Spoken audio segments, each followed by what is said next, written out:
मैं कौन गुप्ता आज आपके सामने एक नए टॉपिक के सामने प्रस्तुत हुआ हूँ। आज का जो हमारा टॉपिक है स्ट्रेंथ ऑफ मटेरियल, एक आपका सब्जेक्ट है मैकेनिकल इंजीनियरिंग का। इसमें हम एक्सपेरिमेंट करके दिखाएंगे। आज का जो एक्सपेरिमेंट हम देख रहे हैं यहाँ पे, to find the stiffness of helical spring by digital spring tester. तो हम जो है ये आपका स्प्रिंग है, इसकी जो है हम जो है स्प्रिंग की स्टिफनेस चेक फाइंड आउट करके दिखाएंगे। तो पहले आपको ये पता होना चाहिए हमें क्या क्या रिक्वायरमेंट चाहिए, कौन कौन से अपरेटस चाहिए इसको यूज परफॉर्म करने के लिए एक्सपेरिमेंट में। तो यहाँ आप देख रहे हैं अपरेटस में तो स्प्रिंग टेस्टिंग मशीन चाहिए, साथ में एक हेलिकल स्प्रिंग चाहिए। तो ये स्प्रिंग है, देख रहे हैं आप, ये आप स्प्रिंग है, स्प्रिंग देख रहे हैं आप पहले। स्प्रिंग एक क्या है आपका डेफिनेशन देखिए स्प्रिंग का। Spring are elastic member which deforms or deflect under load by storing energy in them and regain their original shape when load is removed। तो स्प्रिंग एक क्या है, इलास्टिक बॉडी है। अगर इसको हम दोनों तरफ से अगर हम फोर्स लगाएं, इधर अगर देखें हम अगर दोनों तरफ से फोर्स लगाएं, अब जैसे हम फोर्स को अगर छोड़ दें तो दोबारा से स्प्रिंग जो आप में ओरिजिनल शेप एंड साइज में आ जाएंगे। चाहे आप कंप्रेशन फोर्स लगाएं या टेंशन फोर्स लगाएं, वो आपके ऊपर डिपेंड करता है कैसा आप फोर्स लगाते हैं। लेकिन हम इस एक्सपेरिमेंट में हम आपको कंप्रेशन टेस्ट करके आपको दिखाएंगे। कंप्रेशन करके हम आपकी इसकी स्टिफनेस करके दिखाएंगे। तो नेक्स्ट देखिए बात करें, वर्ड आता है हेलिकल स्प्रिंग। हेलिकल का मतलब क्या होता है, ये आप देख रहे हैं जो इसका स्प्रिंग का पैटर्न, जो स्प्रिंग जो एक हेलिक्स में वाउंड हुआ पड़ा है। मतलब देखें a length of wire when wound into a helix form. अगर कोई लंबी रॉड वायर है उसको एक प्रॉपर एक हेलिक्स एंगल पे अगर रोटेट कर दे तो आपका एक ये आपका इस शेप में आ जाएगा। इसी को हम कहते हैं हेलिकल स्प्रिंग। तो बात करें स्टिफनेस की, स्टिफनेस वर्ड का मतलब क्या होता है, इसको कहते हैं कठोरता या अकड़। कहते हैं ना ये बंदा काफी स्टिफ है, तो स्टिफ का मतलब क्या, अकड़, या फिर इसको कठोर काफी बोलते हैं। तो ये देखें यहाँ पे स्टिफनेस की डेफिनेशन क्या होती है। स्टिफनेस ऑफ अ स्प्रिंग में be defined as load per unit deflection. आपको बता दें कि अगर हम इसके ऊपर कंप्रेशन टेस्ट करते हैं तो ऊपर से हम फोर्स लगाएंगे, और नीचे आपका फिक्स है, ये फिक्स प्लेट है और ऊपर से मूवेबल प्लेट आ रहा है और धीरे धीरे हम इसको फोर्स लगा रहे हैं। तो ये क्या होगा, कितना हम लोड लगा रहे हैं डिवाइडेड बाय ये स्प्रिंग कितनी दब रही है। स्प्रिंग देख रहे हैं कितनी ये आपकी दब रही है, मतलब डिफ्लेक्शन हो रहा है। इसी को हम एक्सटेंशन कहते हैं। तो यही इसी की इसको डेफिनेशन को ही हम स्प्रिंग कांस्टेंट भी कहते हैं। स्टिफनेस को ही हम स्प्रिंग कांस्टेंट भी कहते हैं। इसको हम जो है एस या फिर के से हम डिनोट करते हैं। कई लोग एस से डिनोट करते हैं, कई के से, दोनों से हमको याद दोनों रखना है। एस से भी डिनोट करते हैं और के से डिनोट करते हैं। तो इसका फॉर्मूला जो है आपका आ रहा है S equal to W by del. इसको हम डेल कहते हैं। डेल मतलब आपका डिफ्लेक्शन, इसी को ही हम एक्सटेंशन कहते हैं। तो मेयर आप देखें एस क्या है आपका stiffness of a spring, W क्या है लोड ऑन स्प्रिंग, और डेल क्या है deflection of spring due to load on spring. Deflection क्यों हो रहा है, क्योंकि हम इसके ऊपर हम लोड लगाएंगे, प्लस या इसी को ही हम एक्सटेंशन कहते हैं। तो ये आपका स्प्रिंग है, इसके ऊपर हम लोड लगाएंगे तो क्या है इसमें वेरिएशन आ रहा है उसको हम देखेंगे। तो ये आप देख रहे हैं आपका स्प्रिंग टेस्टर का ये आपका ब्लॉक डायग्राम है। तो इसको हम प्रैक्टिकली वहां भी दिखेंगे। तो पहले यहाँ देख रहे हैं तो पहले आपका मेन स्क्रू आता है, ये आपका स्क्रू है, साथ में ये आपका नट विद हैंडल है, हैंडल से हम प्रेस करते हैं। इधर साइड में आपका एक स्केल लगा हुआ है, यहाँ पे साइड में रीडिंग पर्पस से आप निकाल सकते हैं स्केल है। ये आपका टॉप प्लेट है, तीन तरह की प्लेट हम यहाँ इस्तेमाल करते हैं, टॉप प्लेट, मिडल प्लेट और आपका बॉटम प्लेट। अगर आपको कंप्रेशन करना हो तो बॉटम प्लेट और मिडल प्लेट के बीच में आपको स्प्रिंग को रख के आपको कंप्रेशन करना हो। अगर टेंसाइल करना, टेंशन करना हो तो क्या करते हैं, टॉप प्लेट में आपको या फिर आपको यहाँ पे अरेंजमेंट रहता है और इसको आप खींचेंगे दोनों के बीच में यहाँ पर रख के और इसको फिक्स करेंगे और फिर धीरे धीरे आप ऊपर से लोड को रिलीज करेंगे। साथ में यहाँ देख रहे हैं इसका एक अपर हमें कंप्रेशन टेस्ट करना है, इसको कंप्रेशन करके हम स्टिफनेस फाइंड आउट करना है। तो ये आपका अपर प्लेट है, अपर कंप्रेशन प्लेट है, और नीचे आपका क्या है लोअर कंप्रेशन प्लेट। इन्हीं दोनों प्लेट के बीच में हम क्या रखना है, हमें स्प्रिंग रखना है, और स्प्रिंग अब धीरे धीरे आप हैंडल को ऊपर से लॉक करेंगे और धीरे धीरे आपका प्रेस होगा। और यहाँ पे आपका क्या है, आपका इलेक्ट्रॉनिक पैनल है, कंट्रोल पैनल है, इसी में आपका क्या है डिजिटल डिस्प्ले पैनल है। इसमें कितना लोड हमने लगाया है ये आपकी रीडिंग आपकी यहाँ आएगी। फिर जो है हमें आपको ऑब्जर्वेशन कैलकुलेशन करके देखना है।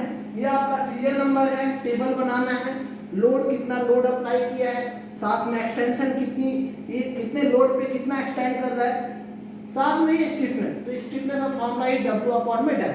इसके बाद जो है जो भी आपकी 3-4 रीडिंग आती है, इसके बाद हमें जो है ये ग्राफ ड्रॉ करना है। एक्सटेंशन लोड और एक्सटेंशन के बीच में क्या ग्राफ बनेगा वो हमें करके दिखाना है। ये यहाँ पे आप देख रहे हैं, ये आपका क्या है, डिजिटल स्प्रिंग टेस्टर मशीन है। तो यहाँ ये आपका स्प्रिंग है, इस स्प्रिंग को जो है हम इन पार्ट इसके बीच में हम लगा देंगे। पहले तो हम इसके पार्ट्स के नाम देखते हैं। तो ये देख रहे हैं आपका इलेक्ट्रॉनिक्स, ये जो है देख रहे हैं इलेक्ट्रॉनिक्स कंट्रोल पैनल है, और यहाँ पे आपका डिजिटल डिस्प्ले हो रहा है। तो जो भी आप लोड लगा रहे हैं, जितना केजी लोड लगाएंगे तो यहाँ आपका डिस्प्ले हो जाएगा। साथ में ये आपका मेन क्या है, आपका मेन कॉलम है। ये आपका क्या है, मशीन का स्क्रू है, मेन स्क्रू है, मशीन का मेन स्क्रू है यहाँ पर। और ये आपका स्केल लगा हुआ है, साइड में देख रहे हैं आपका स्केल लगा हुआ है। और ये आपके 2 कॉलम है, तो ये आपका मेन कॉलम है। यहाँ पे क्या है, आपका हैंडल है, ये देख रहे हैं यहाँ पे नट विद हैंडल है, यहाँ नट भी लगाओ साथ में हैंडल, इसके थ्रू यहाँ पे लोड लगाना होता है। और यहाँ देख रहे हैं आपके 3 प्लेट है। तो मैंने अभी पहले दिखाया था टॉप प्लेट, मिडल प्लेट और बॉटम प्लेट। तो अगर कंप्रेशन करना हो तो बॉटम प्लेट और मिडल प्लेट के बीच में हमें करना हो। टेंसाइल करना हो तो अब इसको ऊपर करके अपना साइड में कर सकते हैं। लेकिन अब देखें, अब हमें स्प्रिंग को जो है काफी केयरफुली आपको इस सेंटर में लगाना है। तो ये आपका देख रहे हैं कंप्रेशन प्लेट जो है, तो टॉप कंप्रेशन प्लेट और बॉटम कंप्रेशन प्लेट के बीच में जो है हमें स्प्रिंग को माउंट करना है। तो यहाँ बिल्कुल सेंटर में हम माउंट करेंगे, और यहाँ पे धीरे धीरे जो है आपको धीरे धीरे जो है आप यहाँ पे देख रहे हैं, तो हमें धीरे धीरे जो है यहाँ पे देख रहे हैं हमने स्प्रिंग को माउंट कर लिया, प्रॉपर्ली जेंटली करना है। और फिर जो है हम यहाँ पे जो है देख रहे हैं आपकी धीरे धीरे जो है आपकी लोड यहाँ पे 0-0 आ रहा है। अब हम इसको ऊपर लोड को अप्लाई करेंगे। तो धीरे धीरे जो है आप धीरे धीरे जो क्या है आप इसको जो है आपको धीरे धीरे आपको जो है प्रॉपर्ली जो है इसको लोड लगाना है। तो देख रहे हैं लोड 1 kg का हो गया है। तो पहले यहाँ देख रहे हैं आपका रीडिंग यहाँ पे आपकी आ कितनी रही है यहाँ पर। तो यहाँ पे आपकी मेन आपका स्केल की रीडिंग यहाँ देख रहे हैं आप, तो यहाँ क्या आ रहा है 196 करीब आ रहा है। देख रहे हैं 190, 95, 200। तो 196 पे आपका कितना आ रहा है 1 kg पे। तो हम आपकी इनिशियल इसकी रीडिंग जो थी आपकी, ये आपकी 194 करीब थी। तो यहाँ पे जो है आपका 196 आ गया। अब हम और इसको जो है आप एक मिनट, पहले जो है आप यहाँ मेन स्केल देख रहे थे, उसकी रीडिंग जो है आपकी 194 थी इनिशियली, लेकिन 1 kg का हमने लोड लगा है तो आपकी मेन स्केल जो है आपकी ये आ गई कितनी 196। तो 196 माइनस में 194 कर देंगे तो क्या आएगा आपका 2 mm। तो 2 mm डिफ्लेक्शन हो गया। तो लोड कितना लगा रहे हैं 1 kg का, तो यहाँ क्या लिख देंगे 1 kg। और लोड आपका एक्सटेंशन, अगर यहाँ देख रहे एक्सटेंशन और कंप्रेशन है, तो हमें यहाँ पे कंप्रेशन कर रहे हैं तो इसलिए कंप्रेशन। अगर टेंसाइल का अगर करना होगा तो वहाँ एक्सटेंशन चला जाएगा।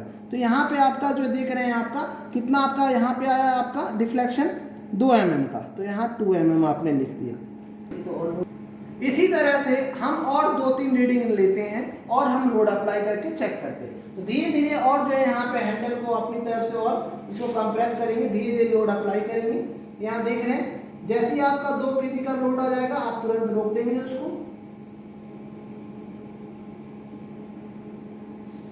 1.5 हो गया है, 1.6, 1.65, 1.7 हो चुका है,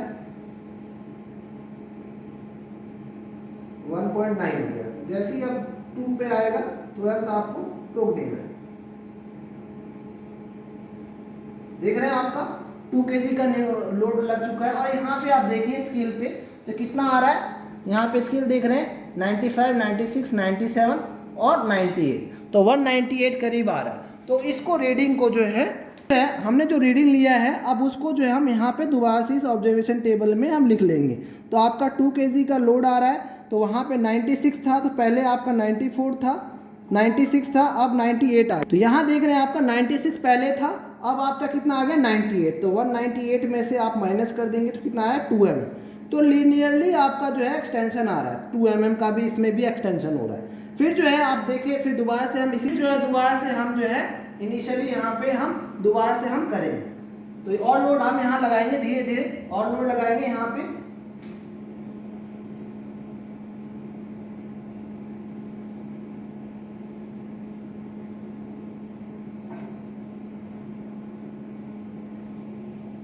3 से ज़्यादा हो गया तो अभी हमें लोड को कम करना, अब 3 आ गया। तो यहाँ देख रहे हैं आपका फिर से वो आपका रीडिंग हमें नोट करना है यहाँ पर। यहाँ देख रहे हैं कितना आ गया, 200 करीब आ गया। तो इनिशियली आपकी कितनी थी, 194। आप देख रहे हैं यहाँ पर इनिशियली आपकी टोटल थी 200, अब आ गया। इनिशियली आपकी रीडिंग आपको पता है, इनिशियली आपकी जो रीडिंग आ रही थी 194, तो 194 में से माइनस कर लीजिए तो कितना आ गया, 6। तो इसका 3 kg पे आपका हो गया 6 mm। तो इसी तरह से जो है इस वाले का आपका 4 mm आएगा, क्योंकि आपका इनिशियली रीडिंग 94 था और फिर इसमें आया था आपका 98, तो 198 में 194 माइनस कर देंगे तो 4 mm आ गया।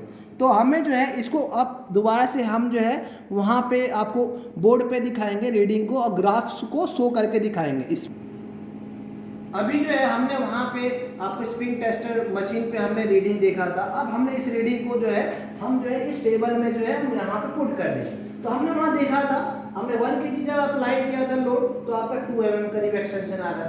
फिर 2 kg का लोड अप्लाई किया तो 4 mm एक्सटेंशन आ रहा है और 3 kg का अप्लाई किया तो 6 mm। तो एक्सटेंशन का मतलब क्या है कि आपका जब टेंसाइल आप कर रहे हो तो आप एक्सटेंशन, नहीं तो आप कंप्रेशन कर रहे हैं तो यहाँ पे आप कंप्रेशन आप लिख सकते हैं। ओवरऑल ये आपका एक डिफ्लेक्शन ही होता है। बात करें यूनिट की तो आपको पता है W का यूनिट क्या आपने केजी में लिया है और डिफ्लेक्शन आपका mm में, तो ये आपका यूनिट क्या होगा, केजी पर mm हो जाएगा या फिर आप न्यूटन पर mm में। तो इस रीडिंग को हम जो है इसमें हम स्टिफनेस में हम पुट कर दें तो 1/2 यहाँ देख रहे हैं 1/2 क्या हो जाएगा आपका 0.5। इसी तरह से 2/4 जो है आपका क्या हो जाएगा 0.5, 3/6 क्या हो जाएगा आपका 0.5। तो ओवरऑल 0.5 तीनों का आ गया। तो हमें एवरेज ऑफ स्टिफनेस लेना है। तो एवरेज स्टिफनेस में S1 S2 प्लस में S3 डिवाइड बाय 3। तो इसी तरह से 0.5 प्लस में 0.5 डिवाइड बाय 3 कर देंगे तो 1.5 डिवाइड बाय 3 कर देंगे तो 0.5। यूनिट क्या आएगी, क्योंकि आपका रीडिंग वहाँ पे हम लोड जो है केजी में लगा रहे थे और आपका डिफ्लेक्शन mm में आ रहा था, तो इसलिए इसका यूनिट क्या आएगी, केजी पर mm। अब इसी तरह से जो है अब जो है हमें इसके बीच में लोड और डिफ्लेक्शन के बीच में हमें क्या है ग्राफ बनाना। तो आपने यहाँ रीडिंग में देखा था 1 kg का डिफ्लेक्शन क्या है 2 mm, 2 kg का डिफ्लेक्शन क्या है 4 mm, 3 kg का डिफ्लेक्शन क्या है 6 mm। तो हमें यहाँ पे x एक्सिस में हमें डिफ्लेक्शन लेना है और y एक्सिस पे हमें क्या लेना है लोड। अब यहाँ पे देख रहे हैं लोड W है, तो ये आपका लोड क्या है आपका ओवरऑल ये केजी में जाएगा और डिफ्लेक्शन जो है इसको एक्सटेंशन कहिए या फिर डिफ्लेक्शन बात एक ही है, ये आपका क्या जाएगा mm में। तो हमने क्या 1 2 3 4 5 6 7 इस तरह से हमें जो है ग्राफ बनाना है एक, और यहाँ पे 1 2 3 4 5 इस तरह से कॉरस्पॉन्डिंग चलता रहेगा। तो यहाँ पे देख रहे हैं आपका 1 kg था तो 1 kg के सामने हम गए और 2 mm के ऊपर हमने एक पॉइंट लगा दिया। इसी तरह से 2 kg के सामने गए यहाँ पर और 4 mm के साइड में हमने डॉट लगा दिया और इसी तरह से 3 kg के सामने गए और यहाँ पर 6 के सामने हमने डॉट लगा दिया। तो आपके 3 डॉट आपके मिल गए यहाँ पर, ठीक है। अब इसको जो है हमें क्या कर देना है, एक रे के फॉर्म में हमें इसको मीट कर देना है, इसको हमें क्या करना है जोड़ देना है। तो इस तरह से आपका क्या है ग्राफ आपका प्रोपोर्शनल बिल्कुल जा रहा है, देख रहे हैं। तो जैसे जैसे हम लोड इंक्रीज कर रहे हैं वैसे वैसे क्या है आपका डिफ्लेक्शन भी इंक्रीज हो रहा है। तो इस तरह से आज हमने देखा कैसे आपका स्प्रिंग डिजिटल स्प्रिंग टेस्टर कैसे मशीन वर्क करती है, कैसे हम लोड और डिफ्लेक्शन के बीच में कैसे ग्राफ निकालते हैं, स्टिफनेस कैसे निकालते हैं। Thank you. फिर से हम अगले नेक्स्ट वीडियो में एक नए जानकारी के सामने फिर से आपके सामने प्रस्तुत होंगे। धन्यवाद।